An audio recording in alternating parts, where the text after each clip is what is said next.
Individuals who experience distress when eating gluten-containing products and show improvement when following a gluten-free diet may have a gluten sensitivity. Gluten-free seems to be showing up everywhere. This is a temporary trend, or is it here to stay? Well, we brought in our nutrition expert, certified holistic health coach, Kaelyn Pehrson, to tell us all about gluten. Kaelyn, thanks for coming in. We talk a lot about this on the show. What exactly is gluten? You guys were just talking about a segment on Jimmy Kimmel Live where he went out and asked folks.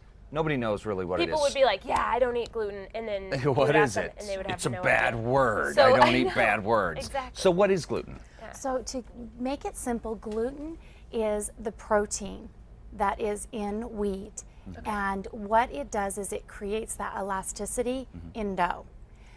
What has happened though, and why it's become a gluten-free world, is that the wheat that we're eating today is very different than it was 100 years ago. Okay. And it's due to crossbreeding. And with the crossbreeding, they essentially have changed the wheat crops, and it changed the amino acid structure, which resulted in a higher gluten content. Okay. But it makes for fluffier bread, those flakier pastries, and so it was appealing. So why are people going gluten-free? I mean, I like fluffy bread and I like the pastries. So why do people choose to go gluten-free? Well, a couple reasons. There is celiacs, which can be diagnosed with a blood test, and it truly is like a hypersensitivity. You may not have gluten because it causes an autoimmune response in your small intestine and causes inflammation. Now there's also sensitivity and intolerance that you can't test for.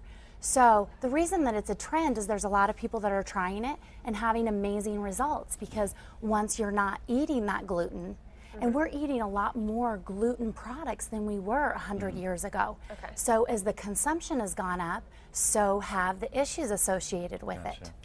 So you brought in a few things, as you were saying. We're not here with Kaelyn without our visuals. So, Right. so Kaelyn, let's talk about some of the products that we have here on the table. Okay. Now, this first thing here, I'm assuming, is a gluten sandwich. Like, this is gluten right here. It is. And this is, of course, I just needed a visual. It's bread that has gluten. Okay. And have you ever read the back of a bread package? I mean, the ingredients are this long. Or if you go to a more local bread store that, specializes in hearth breads or something, you're going to be getting a very different product. Okay. Gotcha. So.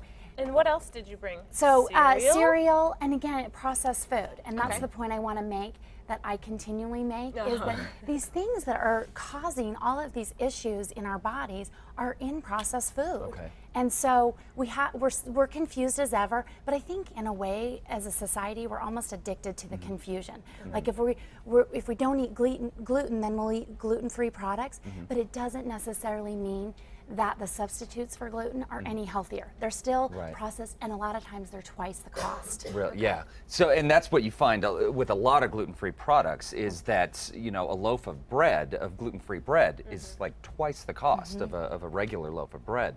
So if someone wants to go gluten-free, what are some of the best ways to do it, to make sure that we're still, that we're not feeling like we're eating cardboard, and then, we have that sort of whiplash kind of syndrome where we go back to the gluten and we hit it, in record numbers, but that we're still getting the nutritional value. What do you recommend us do? Well, I always focus on what you are eating and not what you're not eating.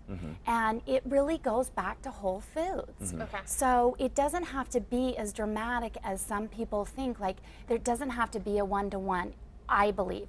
And I see in clients that I work with, if they even feel like they have a gluten sensitivity, they go off gluten and they're able to lose weight effortlessly, joint pain. I have so many women in their 40s and 50s that all of a sudden are like, my joints don't hurt. Right.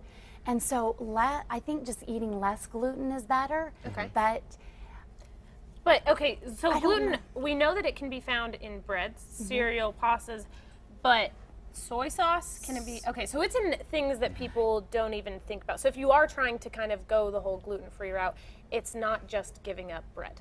No, and you got to read labels. I'm so glad you brought that up. And this is why I did bring this soy sauce. Is it is gluten free? Okay. Because typically soy sauce, and this is a higher quality soy sauce. They call it tamari. Okay. It's in lunch meat, which again is a processed food. It's in candy.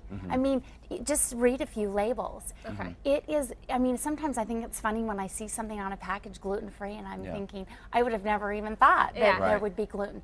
So Right. especially if you've been diagnosed with celiacs, which I want to give a statistic, the celiacs has gone up, diagnosed cases of celiac disease has gone up 400% in the last 40 years. No kidding. And that's Wow. how they have directly linked it with our food supply. Wow. I mean, there's something going on. Wow, Yeah. that is incredible. Well, I know that this is an ongoing research study that sure. people are doing, and try it out yourself. Find out what works for you, and of course, more information More on Whole Naturally Foods. Obsessed. Yeah, exactly. We'll have links to naturallyobsessed.com at our website at casa.com under the Style tab. Kaelyn, so good to see you. Thank Great you. to see you Thank you. guys. Thank